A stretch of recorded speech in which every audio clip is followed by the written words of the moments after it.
All right, cool. So, good morning, good afternoon, and good evening, wherever you are joining us from today. This is this Discipline Agile Meetup, the Africa Discipline Agile Meetup, where we share ideas every month to to the community, and then we bring members of the community and also top leaders to share their ideas with us. So what we do here is every individual and organizations in Africa and beyond that have the interest in developing their agile and lean practices converge to share ideas and also initiatives that we've been working on. This is just to help us build knowledge on different frameworks, agile frameworks and practices. And of course, this includes frameworks and practices from different disciplines, including Discipline Agile Toolkit. Overall, we are committed to promoting the real value of agile and lean practices. And we are a community that continues to grow. So this meetup is brought up to you by Pete Lauren Consulting, and we are an authorized training partner. So if you have any training needs or workshop needs, consulting needs, reach out to us. I won't take much time because the time is fast spent. I'll just quickly introduce speaker today. Ebizi Yakoro is a speaker today, and he'll be talking on delivering value for yourself and for your organization. A quick review of who Ebizi is. Ebizi is a founder of BB Solutions, a highly sought after trainer and coach. He's an expert and a value stream consultant. He's a certified discipline agile value stream consultant and is passionate about, agile practices. He is into leading teams and transforming businesses to deliver value to their customers, eliminating waste from the process. So among so many of his portfolio, is also currently leading transformations initiative regarding the research and development for PlusWord Limited, and is also a program manager for Digital Workplace Program. That's the DWP across Africa and also in the Middle East, and this is for Friesland Campina. Busy. I think you can share your screen now so that we can listen to what you have for us today on delivering value for yourself and organization. Over to you. Great. Thanks, Pete, for this opportunity. And I welcome everybody to this Discipline Agile Meetup. So let me share my screen. I hope you can hear me clearly. Yes, we can. Great.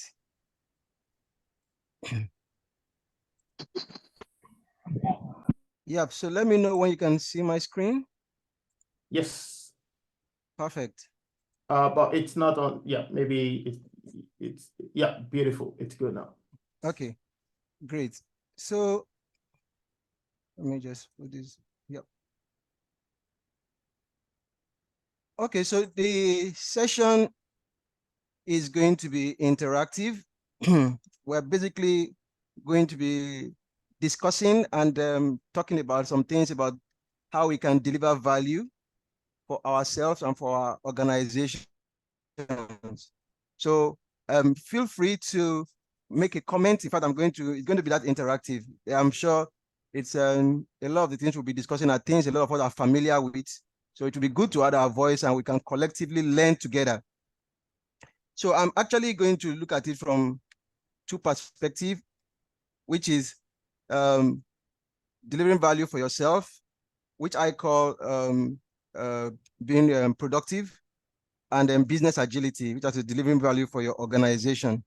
So I'm going to start with my first point talking about delivering value, and you will discover that a lot of these things I'm going to be bringing up cuts across both personal development or personal productivity and business agility. Yep. So feel free to, and of course we are going to make it interactive. So be free to comment. There's an echo. Okay. Yep. So my first point is to create a focus on finishing. Create a focus on finishing. And of course, a lot of these concepts are things I have seen that has helped me, both in my personal work life or personal dealings. So how does this work? The question is there something I can finish or help finish before starting something new? That's the question. So like I said, I would like to hear your own view. Does this work for you? Do you think this is something that can work for you?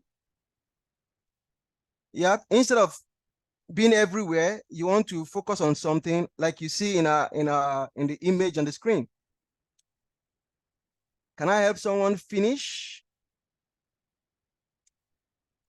Unfinished work is the bane of development. Yep, when you have things scattered everywhere, you're not finishing. There used to be this slogan we say, stop starting, stop starting and start finishing. Stop starting and start finishing. So my question to you now, do you think this is something that can help in your productivity? So let me take 1 or 2 comments on that. Focusing on finishing. We're going to be looking at some nudges here and there that will help in our personal productivity. Yes, comment. Is this something you think can help in your personal development or personal productivity? Focus on finishing, stop starting and start finishing. Yes. It's an interactive discussion so that we can take something out.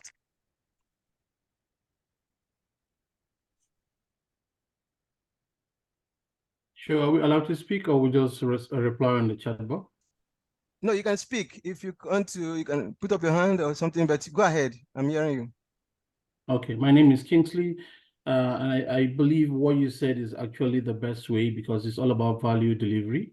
If you do not have any value to deliver to the person, either to yourself or to an organization, then definitely you will not be valued. And as such, your presence or performance will not be needed in that organization.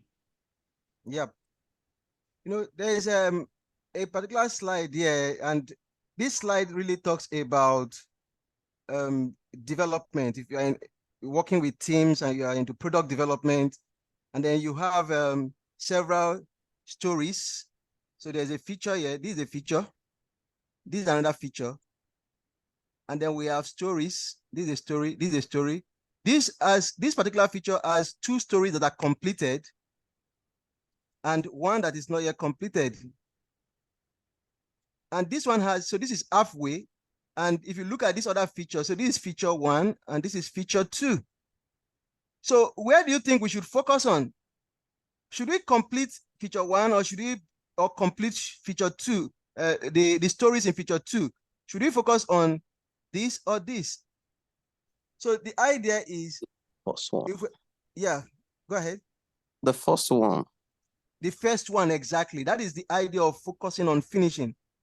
Instead of being everywhere, so you have this feature 1, feature 2. Why not focus on the stories under these features? So you have something like this. It is completed. Then if you do not focus on this one, then you have something like this, where you still have this feature is not yet completed, and then you have halfway, everything is half-half.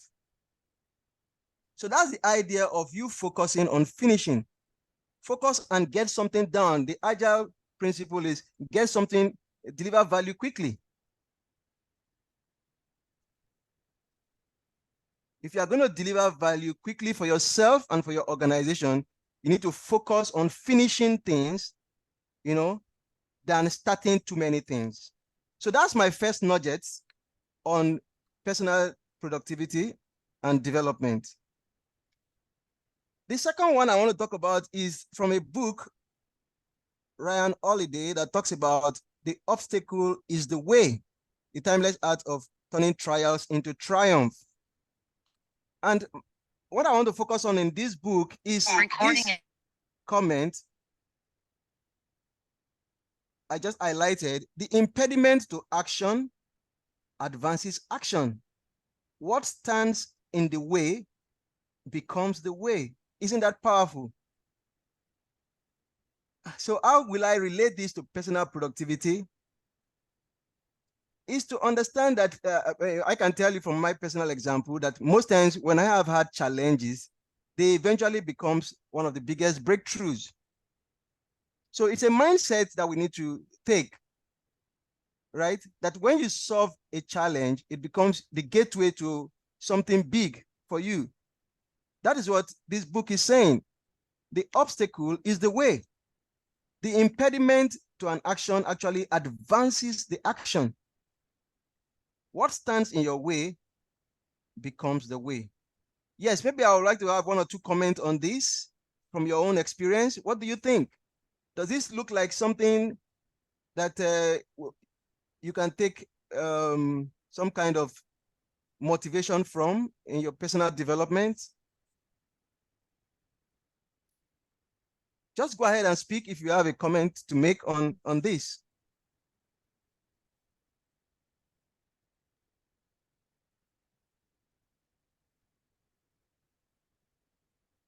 Yeah, feel free to unmute yourself and have comments, or I'm also looking at the chat box. If there is any comment, I'm happy to echo it. I mean, the logic of it is sound, because basically that impediment is hampering your efforts and your move.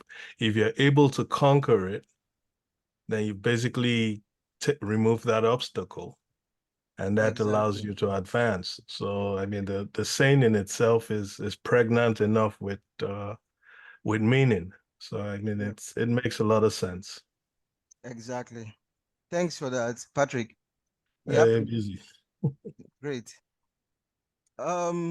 So that is my second logic. I'm going to come to this Ellie Godrad's comment.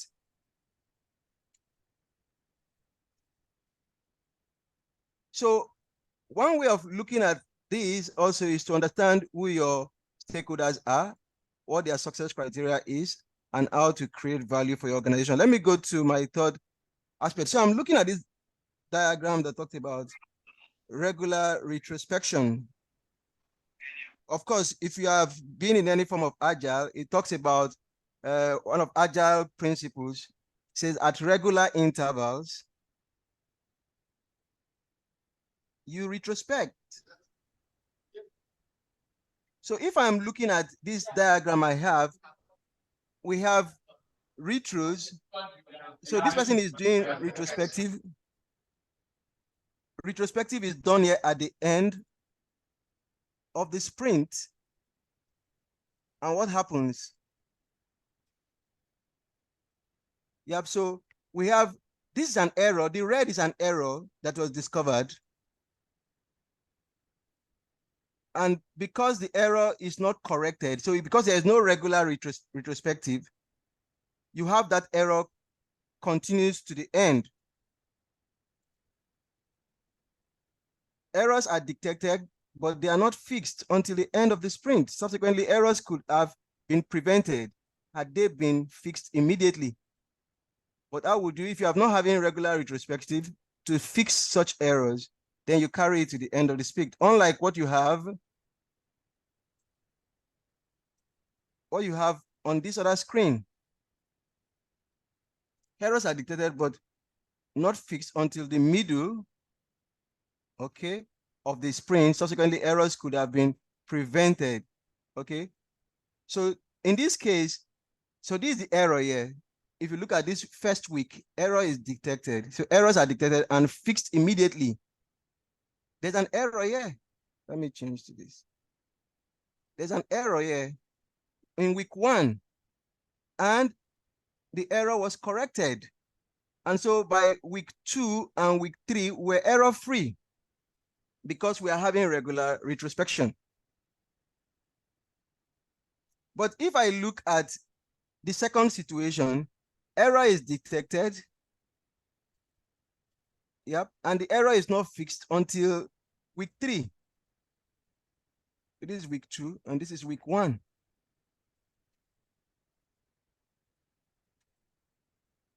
And in this case, the error is, so yeah, we have errors are detected but not fixed until the middle. So this one, the error is fixed in week 2. So which do you think would be the best practice in terms of observing retrospective sessions? So that's my question to everybody. Which do you think would be the best?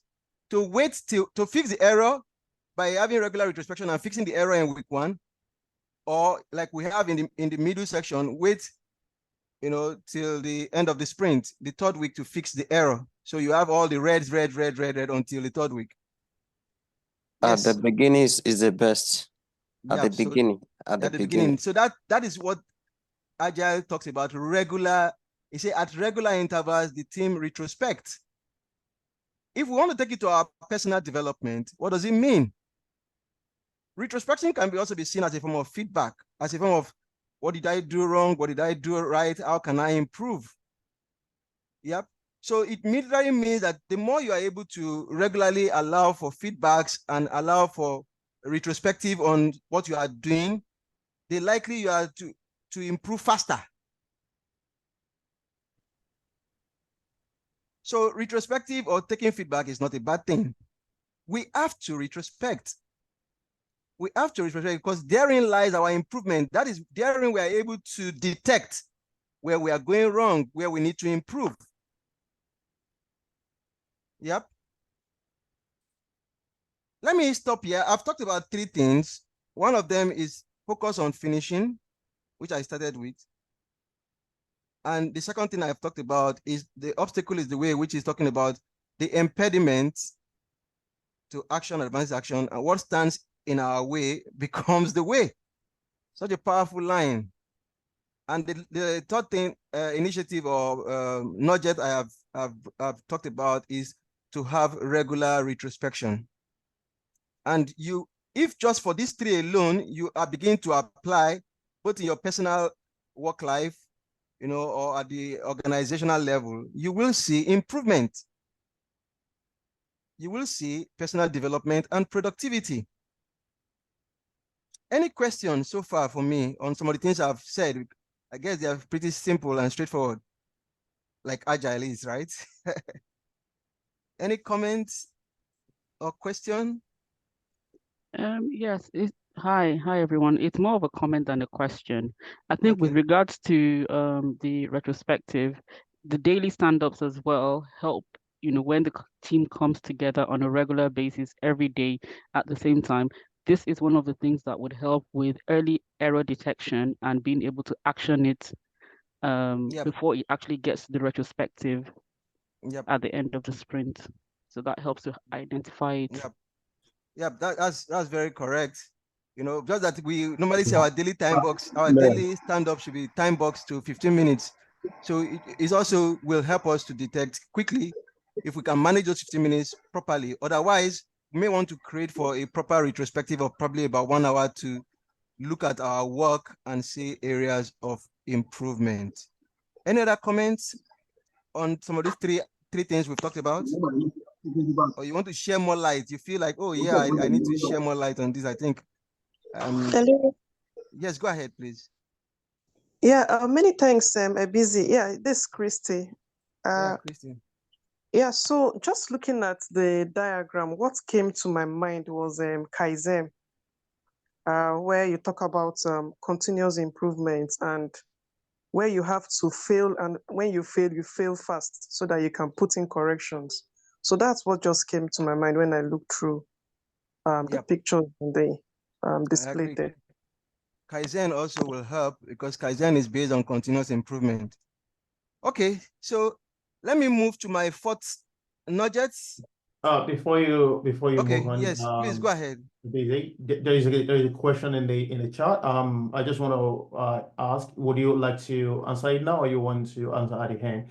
It's around the second diagram. Yeah, it's about the second. I can tell you the question. Yeah, go ahead, the question please. says, Can you please give a practical example of nugget 2, which is the picture in the middle? I think that's what that is talking about, nugget 2. That is the obstacle. When I talk about the obstacle is the way, right? I think Yes, it's a please. bit. Oh, the obstacle is the way. Okay, beautiful. Okay, in terms of personally or personal development, this just talks about turning trials into triumphs, right? And it is just for us to understand that when we are faced with an impediment in terms of personal development, that you should not shy away, if that's the word to use. You should be embrace challenges. We shouldn't avoid challenges. It could be work challenges, you know. It could be whatever. We should embrace it and see what lies at the end. And for me personally, I can tell you there have been many instances. You know, I used to tell people, you know, don't run away from work. Now, because I know sometimes, you know, when there is a challenge and there is a work, the human nature at first is to resist, you know. But you want to, if you have that full understanding, the obstacle is the way. The impediment eventually advances action. What stands in the way becomes the way. You know, it might want to encourage you to at least be able to face challenges. And I can tell you personally, it works in whatever form you want to look at it. You know, when you have challenges, your first reaction should not be to avoid, you know, to turn it down, but to see if it will be because how do you learn? How do you learn if you don't embrace new things?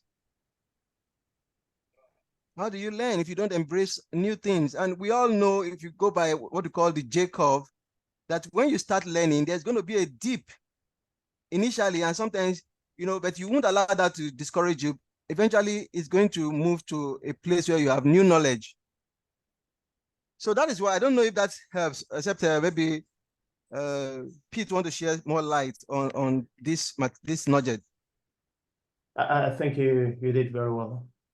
Yeah. Great. I mean, in terms of practical terms, it's like you're about to head to work and your car starts to give you trouble. And at that point in time, you decide to call an Uber. Yep. So you've solved that one problem. But at least now you know that if you run into that problem again, Uber is an option. So it's become one way out of your solution. You're still going to come back and fix your car, but you have found another way to get to your destination. So that's, you know, Yep. Practical way. Exactly. Thanks for that. Any other question, Pete? No, that's the only one in the chat at the moment. Okay, great. The fourth nugget, let's see where that the time leads us. So the fourth nugget talks about crushed by too much work in progress. Yep. And one way we can look at this is to keep work within capacity, to work your workload within capacity. Keep the workload within capacity. I know this is funny. How will you keep your workload? Because like it says here, our capacity is fixed, but what we work on is not. Isn't that true? I think that's very true. Our capacity is fixed. This is our capacity here. It's fixed. But what we work on is not. So how are we going to keep our capacity well within the workload? So one way is to ensure that we don't multitask, because multitasking lowers our capacity, our efficiency. Yep, because your productive work is fixed. There's only so much you can do in a day. Most of our productive hours are about maybe 10 hours, or let's say 12 hours in a day. So you don't have beyond that productive time to work. Therefore, you must be You know, we can't sustainably do more work by working harder, so we need to work smarter. How do you work smarter? Don't work on things that you don't need, that do not add value. The Agile talks about prioritization, attending to the highest valuable items first. Let me put that down. Otherwise, you will be crushed by too much work in progress, attending to the most valuable items.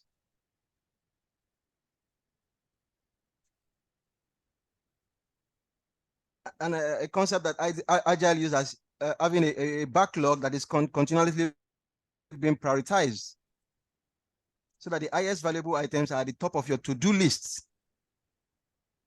And then work in an efficient manner by reducing multitasking. Reduce multitasking. Too much work in process will result into delays, and eventually we create more work. Right? So another way of keeping workload within capacity is to allow for quick feedback, basically work on small items. You know, like I said, also prioritize, work on the most valuable items. And you are able to eliminate waste in the process. So that's my fourth nugget, yeah, which is keep your workload within capacity. Yes, let me take 1 or 2 comments on this. Keep your workload within capacity. Or addition or question about this, about keeping workload so you are not crushed. Progress. Hello, Ebizi. Yes, go ahead, Christine. Yeah, just to mention that the Kanban speaks to this, how the team pulls work based on their capacity. And so the Kanban is a better application for this nugget you've mentioned. I agree perfectly. The Kanban, which employs what we call the pull system, ensures that we are pulling and we are not pushing. You know, so you pull one piece at a time, and then get it done. So you can see that all these things are intertwined, so it enables you not to multitask. Yep, avoid multitasking. And I also, yeah, go ahead, if you have time, let me just quickly mention this as well. Okay. Most of the time, just you did mention that the capacity is fixed. So most of the time, as an individual, as a team, we know the capacity that we have for a particular period. Could be a sprint, could be a day. The idea is not to pull much work so that you don't have too much to do, you know, for that time. That way you reduce multitasking, of course, to also work on the most productive item. And that is why we keep saying prioritize and pull work based on your own capacity or on your team's capacity, just to buttress that. Exactly. So if there's anything you are taking out of here is pull work based on your capacity. The pull system allows you to pull work based on your capacity, because there's only so much you can do. We all have the same hours. There's no anybody that has more than 24 hours in a day. Your capacity is fixed. So only pull work within. And that's another thing that suggests to this is the idea of, I'm going to come to this, but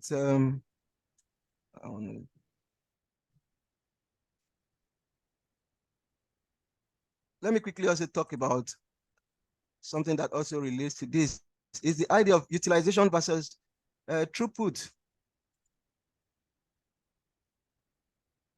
Which is better? To fill up everywhere that there is no space, or you can say, oh, there is some space here. We can give you more work. There is some space here. Which is better? You know, being full with work, you are fully loaded, or you are looking at throughput. So we shift from managing utilization to throughput, which is also the idea of, you know, keep your workload within the capacity so that there's room for improvement, there's room for creativity than having to have so much work. Okay, so that is basically, let me go back to where I was.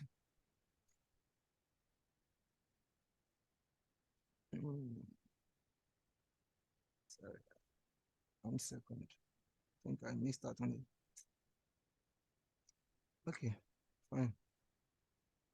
So this particular slide here talks about start with what, then why, and how. There is a book actually that talks about start with a why. You should start with a why. What does it mean to start with a what? What we need to do has to be clear, both from a personal perspective and from a business perspective, from a team's perspective. If you are managing teams, you should be clear of what you want to do. Be clear on the instructions that you are acting on. Start with the what and then the why. The why can be like we talk about developing a business case. Why are we doing this? What is the justification? You know, who gets the benefits? Understanding everything about whatever you are doing. So you should have that full view in everything you are doing. It is only when you understand the what is expected from me in terms of my job or in terms of my team, then you can ask, why are we doing this? What does the business get? What is the return on investment? What is the need for me and for the business?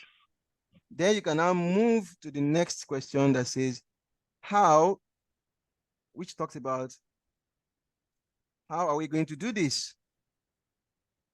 How are we going to do this? Which the how now talks about, are we clear on the process, the steps? So the what speaks about what are we doing? What is the outcome? What is the clear objective? Let me put that. See, this one has to do with the clear objective. Objective has to be very clear. And the why talks about the benefits. And the how talks about what are the steps. So when you are given a task to do, you need to look at it from all this angle. Are you clear with the objective, with the deliverables? If you are not clear, then you need to take time to clear. That is basically this here where we talk about understanding your stakeholders.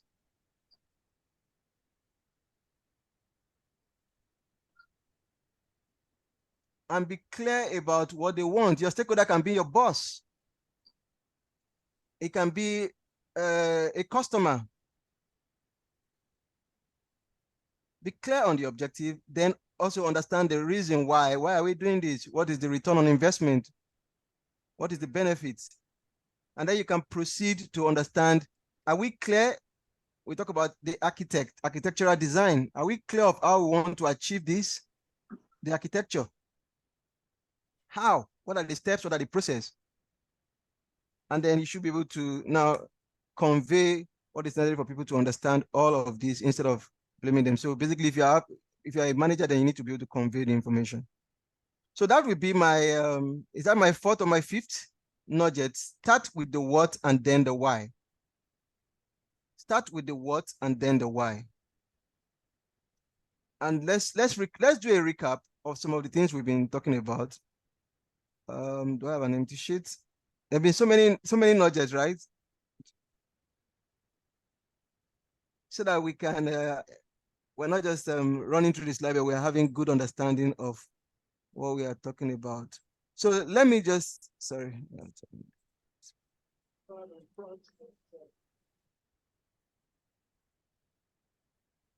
Yes. So let's work together. What is the first nugget that we talk about?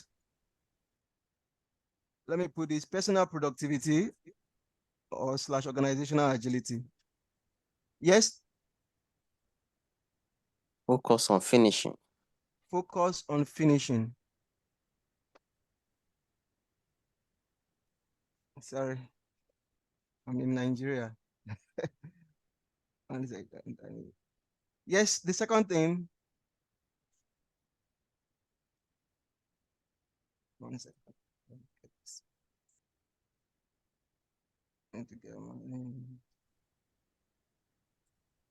Oh, okay. The obstacle is the way. Okay, I think I'm back. Yes, what's the second nugget? The obstacle is the way. The obstacle is the way. What stands in the way becomes the way. Yes. Thirdly,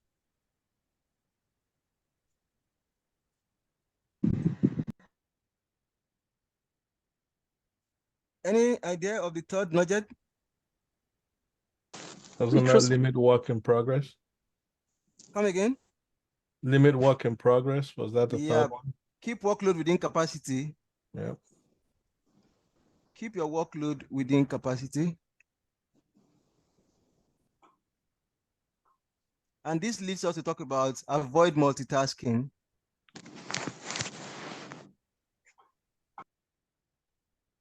And the fifth I just finished now talks about what?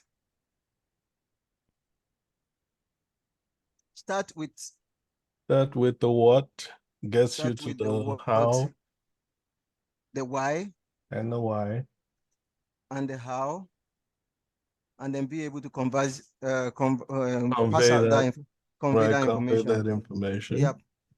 So let's move on while we still have time.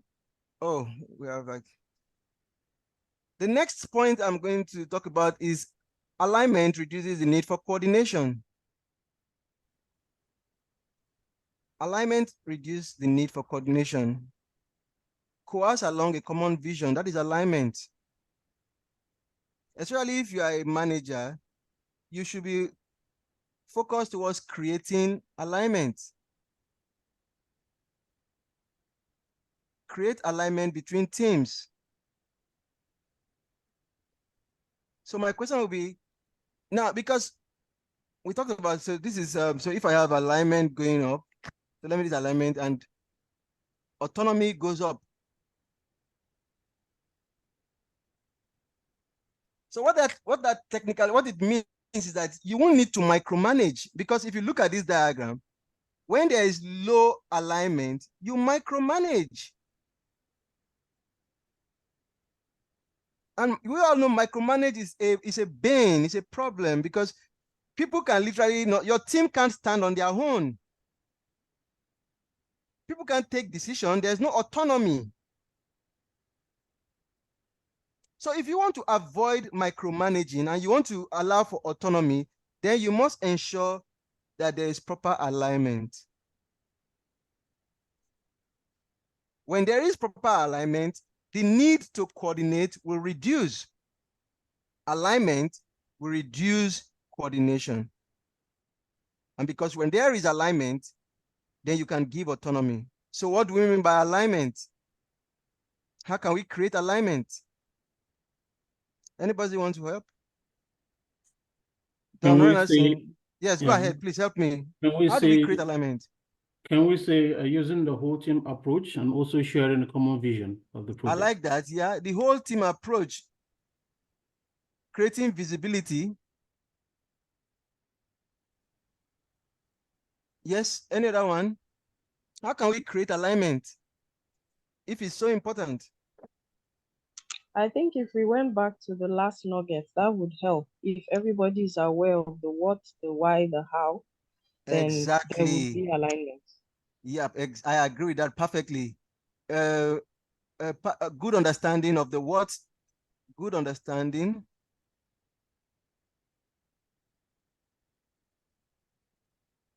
of the what, the why, and the how. This will help to create alignment. There's a whole lot I have, but I can't go through it. I think Yeah, it's towards the end of my slide. You can see that can help you to create alignment. But one thing we know is that let the vision be clear. Let the why be clear. That will help. When people understand the why, there will be it will reduce the need for micromanaging, and basically you can give autonomy. Okay. I think I will stop with this slide, even though I have so much more, so that Pete, this slide, let's just look at it from disciplined agile. Stakeholder engagements. Sorry, come again. Are you talking about alignment? Just please go ahead, and yeah, we please still go have about maybe another 5 to 7 minutes. Okay, great. So I'll just go ahead to when it is under 7 minutes. I'll stop wherever it is the time meets me. This slide, which is from Disciplined Agile, talks about delivering value, and one of the things it talks about is focusing on time instead of cost. But I'm not going to, my focus is on this other aspect I talked about, focus on removing delays rather than going fast. What does this mean for us in terms of business agility or personal development? Anybody wants to help? It reduces rework. Reduces rework. So when you focus, so what you're saying, Patrick, is that when we focus on removing the delays, we reduce rework. Great. Yep. Of course, because you are removing the delays. You're actually aligning more with what the outcome is supposed to be, because you're not just racing through trying to produce something that at the end of the day turns out not to be what is needed. Yep. I agree. So focus for one of the ways in terms of personal development for me is that sometimes when I want to do something, it's not so much about what I want to do, it's about what are the delays. Where is there any distraction? I want to get it off my back, you know, just make sure that what I want to do, I'm focused. You know, it's just like if you are a parent, I can use this example. If you are a parent and you want to achieve something at times, you want to lock yourself, you know, okay, there can be distraction, you know, which can delay you. And then you want to put that out of your way, which will enable you to focus and eventually be able to be fast and achieve speed. So sometimes you need to focus more on the delays than focusing on your speed. So I think also to add to that, in my opinion, hello. Yeah, go ahead. Go ahead. Yeah, go ahead. So in my opinion, it's more or less like saying that, you know, we keep focus on the journey rather than the destination itself. Like every possible obstacle, because certainly there are bound to be some form of obstacles. So focusing on those minor challenges would help us achieve a greater results and even way faster outcome. Exactly. Just solely focusing on the journey, and outcome of micro. Yeah, exactly. Obstacles. Yeah.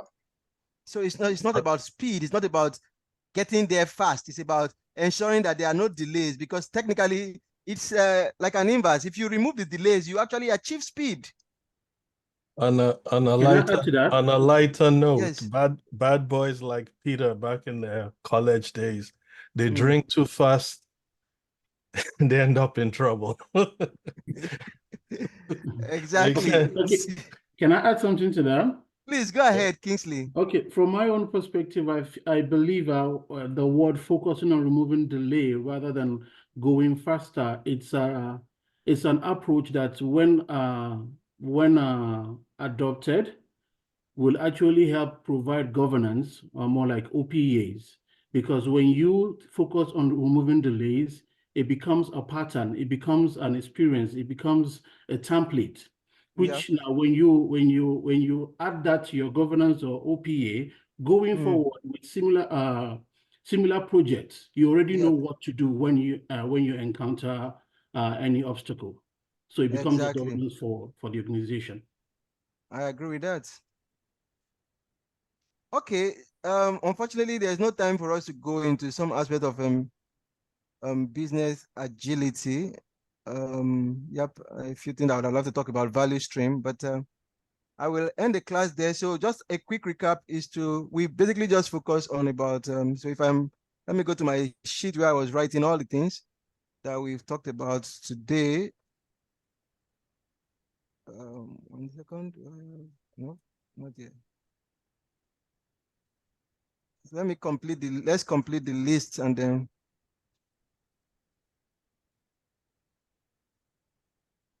I'm trying to get to that sheet. Okay, yeah, this sheet. So we basically have looked at focus on finishing, understand that the obstacle is the way. That means that what stands in the way becomes the way. It's like, if they said a closed door, it's your gateway to your opportunities. Yep. So keep knocking on the door until it gets open. What stands in the way becomes the way. The impediment is the way.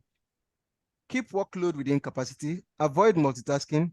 Start with what, then the why, and then the how. And then the last thing we talked about now is what? Alignment. Yep. Alignment will reduce coordination. Reduce the need to supervise, to put it for short.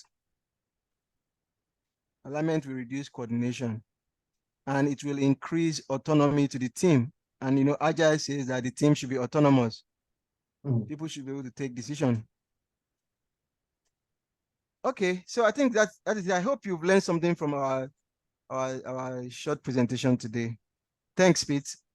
Yeah, thank you, Busy. That's a very good one. 6 very good points. A good example of the last point is even in the Area 4 days, where minimally trained guys that are working on the line are allowed to stop when there is a problem on the line, which means if there is a problem, they are allowed to put off production until that problem is solved.